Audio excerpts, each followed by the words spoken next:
Hiya. Today I'm going to share some really simple tips for making your foundation last all day.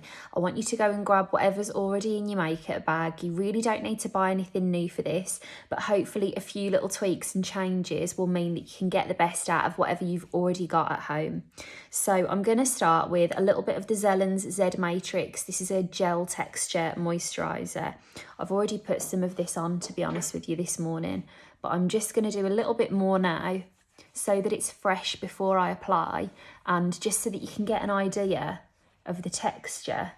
Now, you can use whatever you want under your foundation. I love any gels in particular because they feel really light if you're going in with a few layers, which is what I'm going to do today.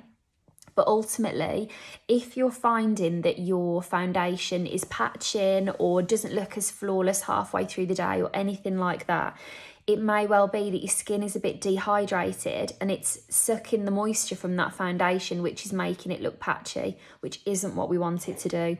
So I'm going in nice and luminous already.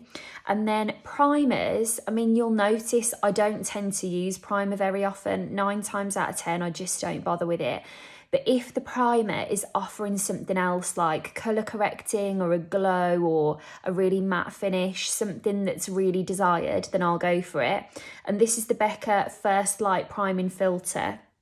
Now, this comes out bright purple, but ultimately, in addition to gripping that foundation into place, it just adds a lovely luminosity to the skin, which will shine through the foundation. Now, in particular, because this is luminous, I'm going to avoid where I go a bit oily, but I'm also going to make sure, like for me, I don't know whether it's that I don't take as much care, but it's kind of here that sometimes through the day I'm a bit like, where has everything gone?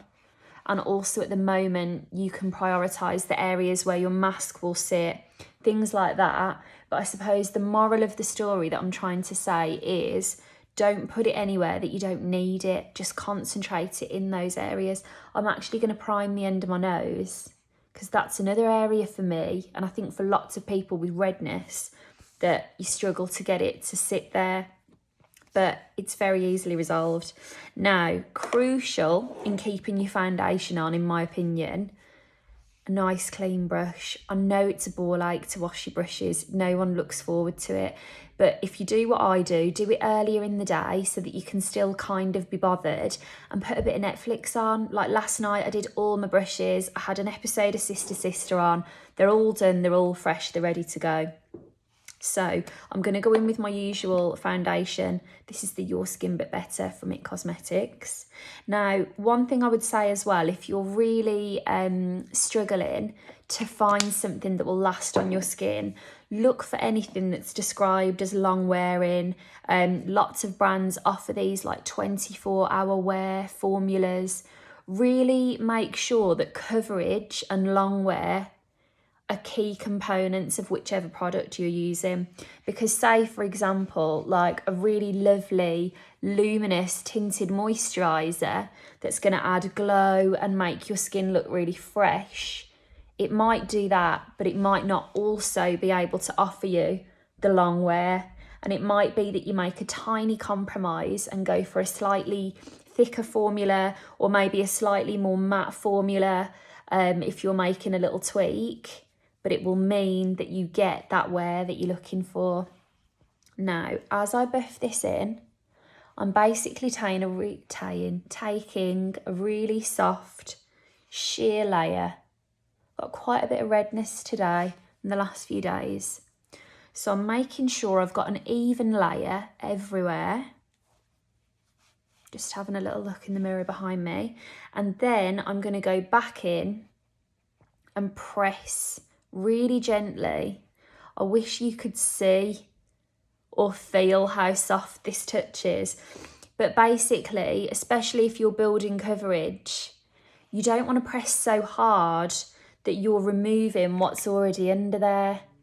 So a really soft little touch just to build this up is going to work wonders. I'm going to take the excess. I haven't got anything on my eyelids. I'm going to just take a tiny little bit over those using the smaller end of the brush. and just make this all a bit more uniform. And the eye area as well, I don't tend to conceal. I feel like the good thing is, touch wood, I don't have loads of discoloration there. But the bad news is I feel like it's because all the discoloration is on my cheeks instead of around my eyes.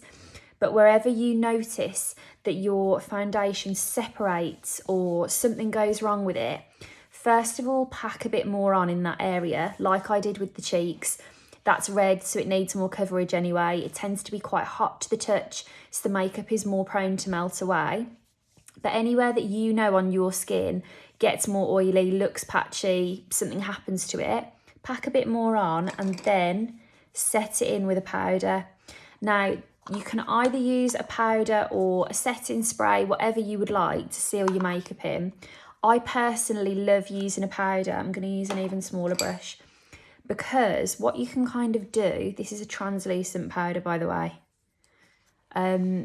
you can just target the areas that you know you're more likely to see a bit of separation or a bit of a disappearing act. You can leave the rest looking fresh. And again, that way you're not using every single product all over your face, but you're just being a bit tactful of where you need things.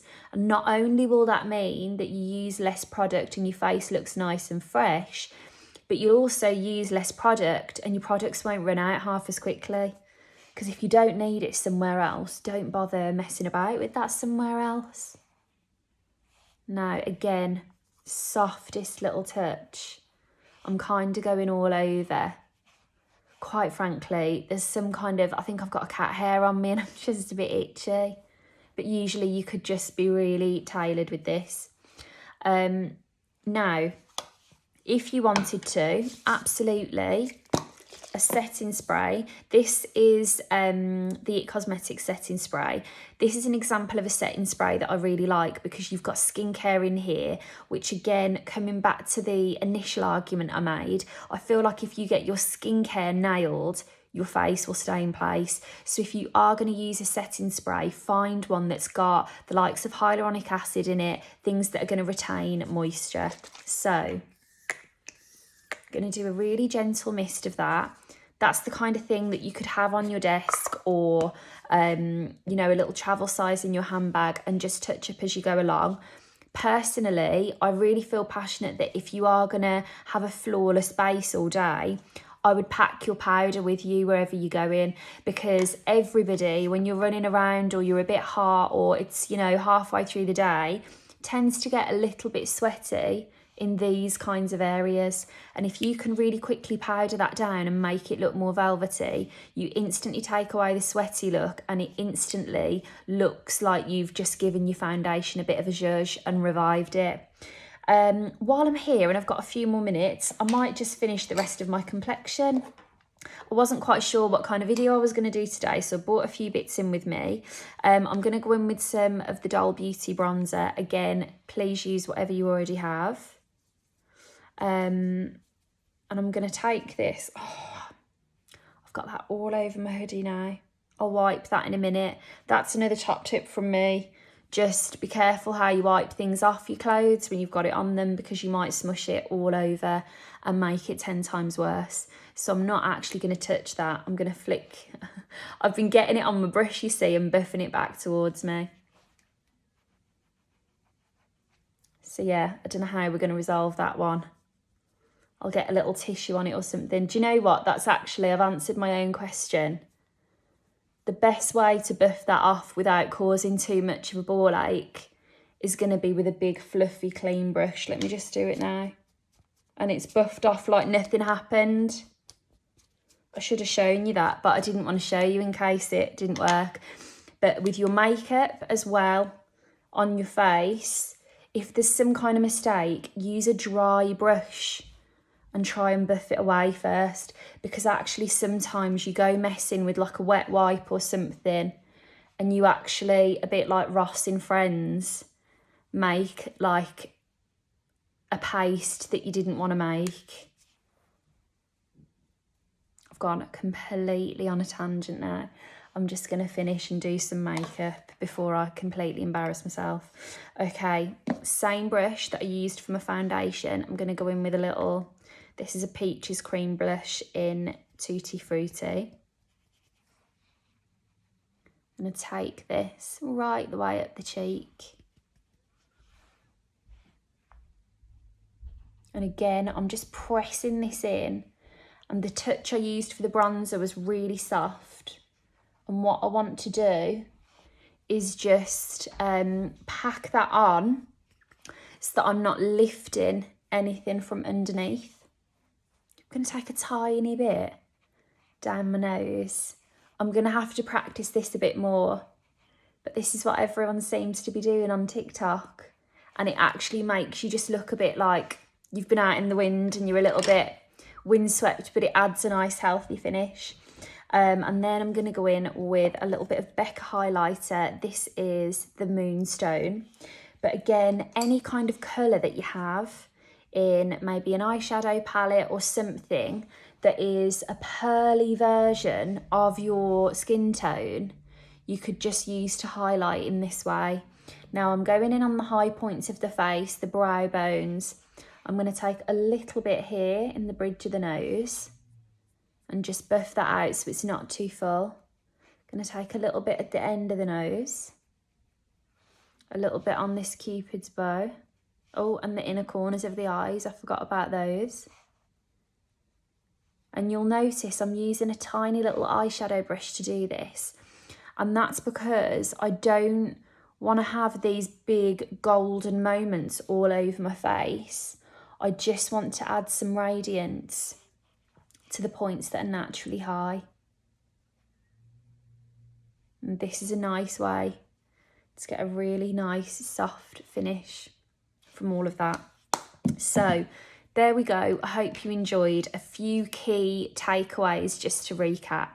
Start with a really great moisturiser or like a serum or something hydrating. And again, you've probably already got something at home.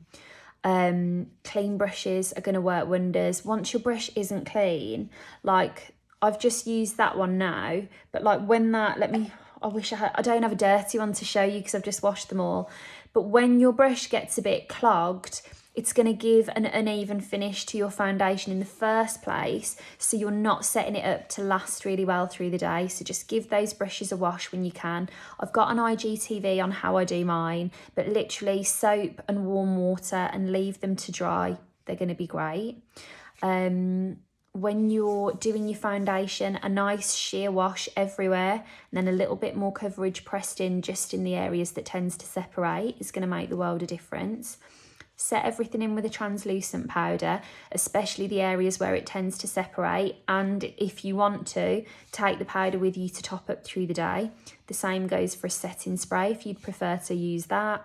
And then when you're using any colours on top of the foundation, try and use a really soft pressure and gently press them in so that you're not going to disrupt all of that hard work underneath.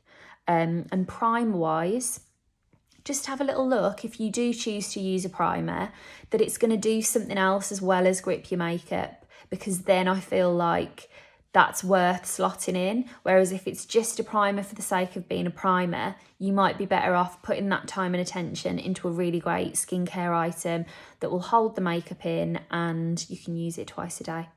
Okay, well, I hope you enjoyed and I'll be talking to you soon. Any other questions or anything, just leave them in the comments and I'll do a video on them or I'll answer them or whatever it is. Okay, take care.